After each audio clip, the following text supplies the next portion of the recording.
Kollywood star hero Vishal అస్వస్థతకు గురయ్యారు. ఓ కార్యక్రమంలో పాల్గొన్న ఆయన సడన్ గా వేదికపైనే కుప్పగూలారు. దీంతో ఆ కార్యక్రమానికి వచ్చిన అతిథులు, ఫ్యాన్స్ ఆందోళనకు గురయ్యారు. ఆయనకు ప్రథమ చికిత్స అందించి స్థానికంగా ఉన్న ఆసుపత్రికి తరలించారు. తమిళనాడులోని విల్లుపురం జిల్లా కువాంగంలోని కుత్తాండవర్ ఆలయంలో చిత్తిరై వేడుకల సందర్భంగా ఆదివారం రాత్రి ట్రాన్స్జెండర్లకు నిర్వహించిన మిస్ కువాంగం 2025 పోటీల ఈవెంట్కు చీఫ్ గెస్ట్గా విశాల్ హాజరయ్యారు.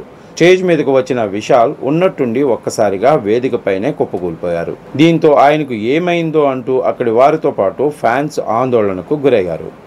వెంటనే ప్రథమ చికిత్స అందించగా కాస్త కోలుకున్నారు. అక్కడే ఉన్న మాజీ మంత్రి పొన్ముడి, ఈవెంట్ నిర్వాహకులు ఆయన్ను స్థానిక ప్రైవేట్ ఆసుపత్రికి తరలించారు. ప్రస్తుతం ఆయన పరిస్థితి నిలకడగానే ఉందని సంబంధిత వర్గాలు తెలిపాయి. అయితే ఆసుపత్రి నిర్వాహకులు మాత్రం ఎలాంటి ప్రకటన చేయలేదు. విశాల్ సరిగ్గా భోజనం చేయకపోవటం వల్లే ఇలా జరిగి ఉండొచ్చని ఆయన మేనేజర్ హరి తెలిపారు. దాదాపు గంట పాటు విశ్రాంతి తీసుకున్న తర్వాత విశాల్ తిరిగి ఈవెంట్కు హాజరయ్యారని తమిళ మీడియా పేర్కొంది.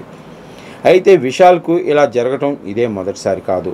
జనవరిలో మదగజరాజా సినిమా ప్రమోషన్స్లో భాగంగా ఆయన చాలా నీరసంగా వణుకుతూ కనిపించారు. అప్పుడే ఆయన ఆరోగ్యంపై పలు రూమర్లు కూడా హల్చల్ చేశాయి. విశాల్ ఇలా అయిపోయారేంటి అని ఫ్యాన్స్ సోషల్ మీడియా వేదికగా కామెంట్లు కూడా చేశారు. ఈ రూమర్లను కొట్టిపారేసిన ఆయన టీం విశాల్ తీవ్ర జ్వరంతో బాధపడుతున్నారని అప్పట్లో క్లారిటీ ఇచ్చింది. ఇప్పుడు మళ్ళీ అదే పరిస్థితి రావడంతో ఫ్యాన్స్ ఆందోళన చెందుతున్నారు. ఆయన త్వరగా కోలుకోవాలని ఆకాంక్షిస్తున్నారు. ప్రస్తుతం విశాల్ పూర్తి ఆరోగ్యంతోనే ఉన్నారని ఆయన టీం స్పష్టం చేసింది. ఆదివారం మధ్యాహ్నం ఆయన ఆహారం తీసుకోలేదని, జ్యూస్ మాత్రమే తాగారని, అందుకే స్పృహ కోల్పోయినట్లు మేనేజర్ హరి తెలిపారు. టైంకు ఫుడ్ తీసుకోవాలని డాక్టర్స్ సూచించినట్లు చెప్పారు.